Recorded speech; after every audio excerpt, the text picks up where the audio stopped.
Buenas noches, amigos. Les habla Richard P. Bueno, señores, vamos a hablar un poco aquí de este tema, porque es que me parece bastante y supremamente importante. Supremamente importante, les digo de verdad que es así, porque se dan muchos casos en donde se aplica esta legítima defensa aquí en Colombia, pero, óiganse bien, casi siempre la víctima es la que resulta ser la inocente. Prácticamente la víctima nunca tiene responsabilidad. Siempre la responsabilidad tratan como de endilgársela, oígase bien, a ese que se defendió. Pero es una equivocación que sé que de verdad muchos las pueden tener. Entonces vamos aquí a hablar un poco sobre ese tema. Es importante que lo sepan y lo manejen al dedillo porque nadie, absolutamente nadie está ajeno a tener un percance de esta magnitud. Y no saben ustedes realmente a lo que se enfrentan cuando ustedes quieren probar una legítima defensa. Entonces empezamos diciendo que encontramos la legítima defensa en el artículo 32 del Código Penal colombiano, ley 599 del 2000, pero fíjense que ahí ese artículo 32 nos está hablando, aquí como lo ven, nos está hablando de ausencia de responsabilidad, ¿verdad? No es que directamente nosotros decimos, no, legítima defensa en Colombia y es el artículo 32 específicamente que nos define esto, no, da una serie de formas en que se da esa ausencia de responsabilidad y por eso aquí citamos aquí en este numeral 6 de ese mismo articulado, ese numeral 6 que nos dice, se obre por la necesidad de defender un derecho propio o ajeno contra injusta agresión actual o inminente, siempre que la defensa sea proporcional a la agresión. Entonces, ¿por qué nombró este numeral 6? Lo nombro porque realmente es el que más se presenta. Ahí siempre cuando usted lo van a asaltar, a usted de pronto también van a ultimarlo o atentar contra su vida. Entonces muchas veces se da este numeral que trata que ver, no trata de decirnos que es una defensa contra un derecho propio o ajeno, es decir, que puede ser contra nuestra integridad que atenten o puede ser contra la integridad de otro, o sea, un derecho que esté jurídicamente tutelado, pero óigase bien lo que nos ha expresado eh, la Honorable Corte Suprema de Justicia para que usted, mejor dicho, tenga estos ítems en cuenta, porque es que cualquiera cree de que no, es que yo me defendí porque alguien vino a agredirme o porque en estos momentos yo me sentí en peligro. No, no. Usted debe atender estos apuntes o esta estructura que ha dicho la Honorable Corte Suprema de Justicia de aquí, de este Estado colombiano, cuando realmente se dan las estructuras de una legítima defensa. Miren ustedes y juzguen. Entonces, vemos que los elementos que la estructuran, ahí los colocamos en forma numérica del 1 al 5, tal como lo ha expresado en reiterada jurisprudencia nuestra honorable Corte Constitucional. ¿Y por qué deben tener en cuenta estos componentes, estos elementos que estructuran esta legítima defensa? Porque es que cuando se enfrentan ya en franca lid, en un juicio, es ahí donde vienen los inconvenientes. Vienen los inconvenientes y usted dice, ¿será que si una agresión ilegítima o antijurídica, será que se puso en peligro un bien jurídico que tutela pues la normatividad? Porque es que muchos de pronto no manejan esta parte, sino que dicen, no, yo me defendí, pero realmente cuando se aplica la legítima defensa, hay un ataque actual e inminente. Fíjense ustedes los ítems que estamos manejando.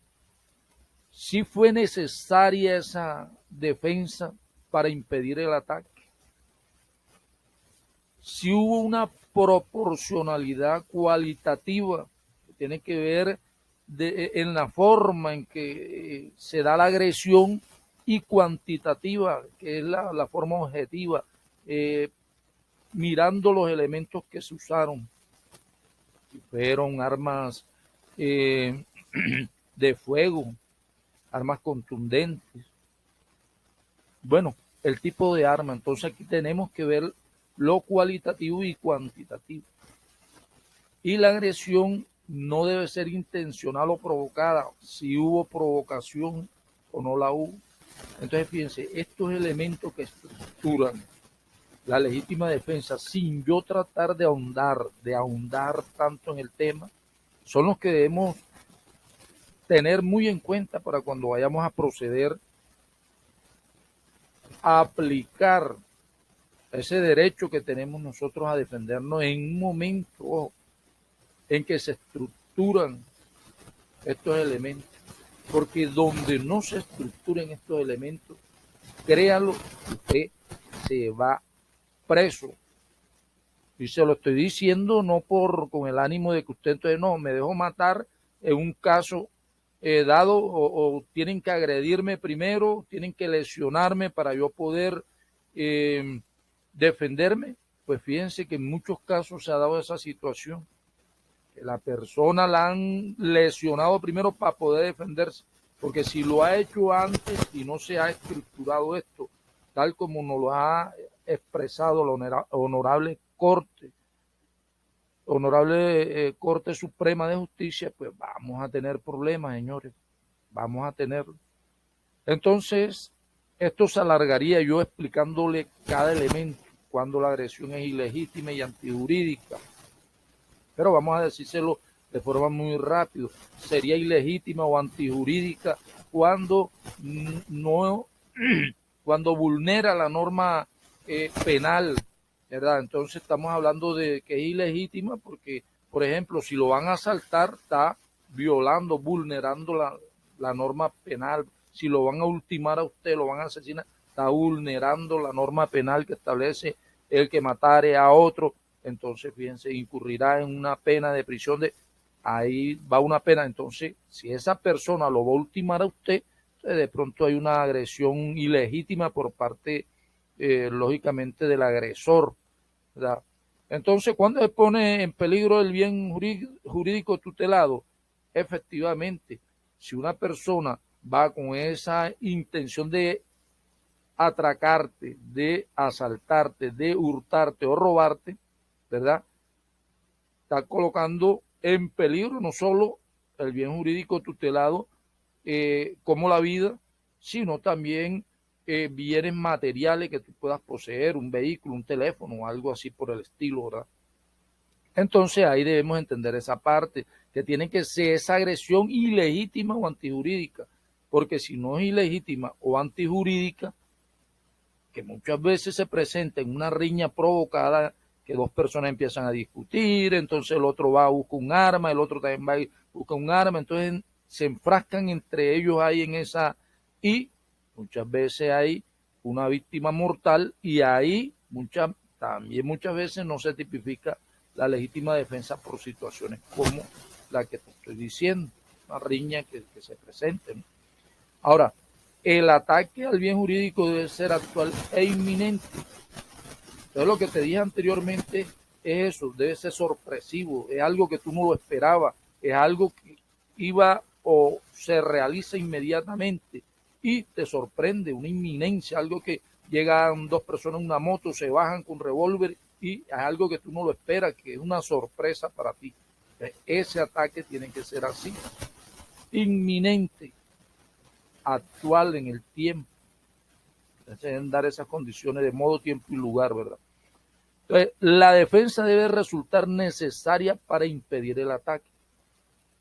Porque es que tú puedes defenderte de muchas formas, o cuando hay una víctima mortal, pudiste tú haber inclusive entregado tu elemento para que la persona se fuera, entregaste tu celular, y prevalece en estos casos, y hago así entre comillas, la vida antes que un celular. Si puedes entregarlo, entrégalo mejor, ¿verdad? Porque de pronto si esa persona tiene un arma blanca y resulta que tú tienes un revólver, la persona inclusive no intenta agredirte, sino que intenta arrebatarte el elemento y tú te defiendes, también hay problemas. De pronto tú dices, no, pero es que estoy defendiendo un bien, sí, pero vas a tener problemas, la experiencia nos los dice. Seguimos, la defensa debe ser proporcionada cualitativa y cuantitativamente. Cualitativa es la forma en que se da la agresión, y cuantitativa lo que expresamos anteriormente también, que tiene que haber una proporcionalidad. Si un arma de fuego con un arma de fuego también, por así decirlo, o también algunos doctrinantes hablan de aquello que realmente pueda causar un daño y tú tengas, no haya otra forma de defenderte porque era inminente que tu vida corría peligro, ¿verdad? Entonces también esa es otra forma que hay que estudiarla muy bien, que no necesariamente si tú ves que una persona con una navaja te coge sorpresivamente, te agrede, ya te causa lesiones que pueden ser mortales, y ahí la proporcionalidad cuantitativa ya no va a entrar a mirarse, sino ya en el contexto y en el conjunto de pruebas. ¿Por qué? Porque si ya tú ves que de pronto te chuza un pulmón y ya tú sientes que te estás ahogando por la sangre y con una pistola tú ultimas al agresor, pues lógicamente que no se va a equiparar, no, que porque tenía una navaja, no, sino la cualidad que estaba dándose en ese instante en que tú habías sido agredido y que estabas a punto de perder tu vida, ¿verdad? Y la quinta, la agresión no debe ser intencional o provocada. Pasa en el caso de las riñas, que hay siempre hay una provocación, hay una... Y entonces siempre ocurren ciertas situaciones en casos de riña en donde no hay legítima defensa. Más, sin embargo, hay víctimas mortales. No, que fue que yo me defendí, no, pero es que la situación no se presentó de manera inminente, no se presentó de manera sorpresiva, no, sino que fue ahí entre la discusión, los calores de los ánimos, y fue por eso que se produjo de pronto un deceso, y que tienes que afrontarlo eh, penalmente, y por eso te digo, esta situación de la legítima defensa debes tenerla en cuenta, tenla siempre en cuenta. ¿Por qué? Porque casi siempre vas a tener inconvenientes, a no ser que consigas a alguien, un jurista que sea, mejor dicho, muy, pero muy bueno en este tipo de proceso, en este tipo de litis, para que te defienda bien, porque si no, tenlo por seguro que te puedes ir preso. Sí, preso es preso, señor. Entonces tenga mucho cuidado en eso de la legítima defensa, que no se aplica. No es que porque yo me defendí y ya no. Mire los elementos que le estoy mencionando, en donde se están estructurando para que usted lo tenga en cuenta. Es aquí en Colombia esto. Así es como se aplica la legítima defensa en Colombia, vuelvo y reitero, en otros países de pronto en el derecho comparado casi que es similar, pero bueno, aquí es en Colombia, con estas bases que nos da la Honorable Corte Suprema de Justicia. Bueno, señores, les habló Richard P., ahí como para que tengan un poco de idea de cómo es la situación. Estaremos en contacto en cualquier momento. Bueno, muchísimas gracias.